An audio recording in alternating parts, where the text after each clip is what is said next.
It was just another exhausting Tuesday night for Clara. Her feet ached from standing all day, her eyelids felt heavy, and she was running late as usual. The 11:45 p.m. bus was her salvation, a lifeline for those of us who barely scraped by in the city's shadowed corners. She slumped into a seat near the back and let the rhythmic hum of the engine lull her into an uneasy sleep.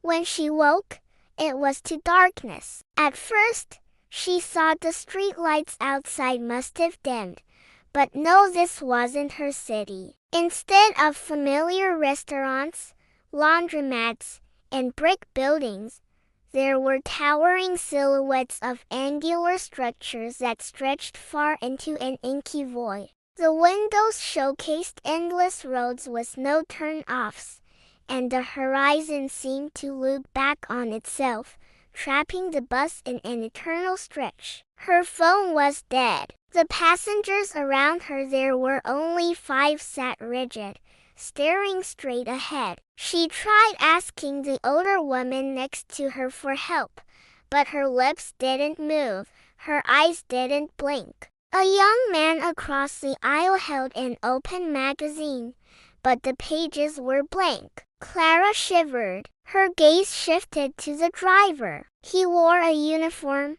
cap, and gloves, but the place where his face should have been was smooth and featureless, like a marked skin. He didn't glance in the rearview mirror or turn his head, but Clara knew he was aware of her. She could feel it. Panic rose as she hurried down the aisle, trying every button she could find. The emergency stop didn't work. The doors were locked, unyielding against her desperate tugging. "Stop the bus!" she shouted, but her words dissolved into the engine's growl. It was a passenger in the front who finally spoke, if you could call it speaking. His voice was cracked, barely audible, like leaves crunching underfoot. "Never exit before the last stop." Clara froze. "What? Why? What's going on?" The man didn't answer. Neither did anyone else. She slid back into her seat, gripping her bag tight, adrenaline coursing through her. Every now and then, she looked out the window, hoping for any clue that she wasn't lost in some surreal hellscape.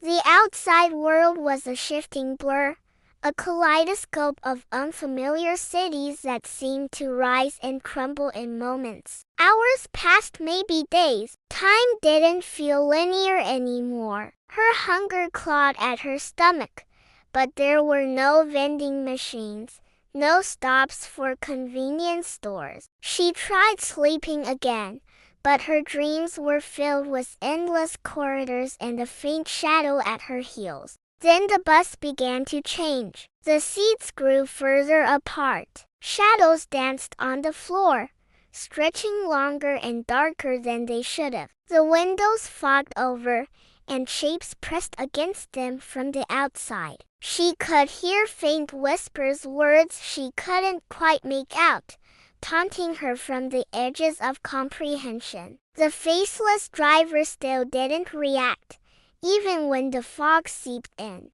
Clara considered breaking the rule. Could she just pry the doors open and throw herself out? Was there even solid ground beyond the doors anymore? Before she could act, the older woman next to her, the one who hadn't moved this whole time, gripped Clara's wrist with a skeletal hand. "No," the woman croaked, her voice cracking. "You'll regret it."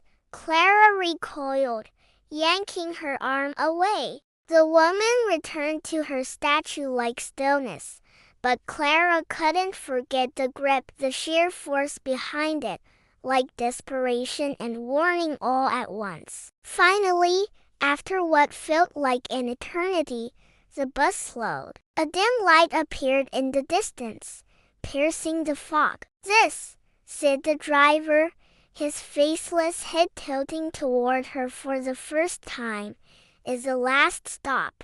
The doors hissed open. Clara hesitated. The passengers rose one by one and walked off into the glowing light, disappearing into its warmth. She stayed behind, heart pounding, watching the empty aisle and the open door. "Go," said the driver, his voice hollow and mechanical. She stepped off. The ground was cold beneath her feet. The air smelled unfamiliar, metallic and sharp. Her surroundings were vague and undefined, like a memory forgotten too long ago. And as the bus vanished into the haze behind her, Clara understood there was no going back. The rule wasn't about survival. It was about choosing the unknown, and she had made her choice.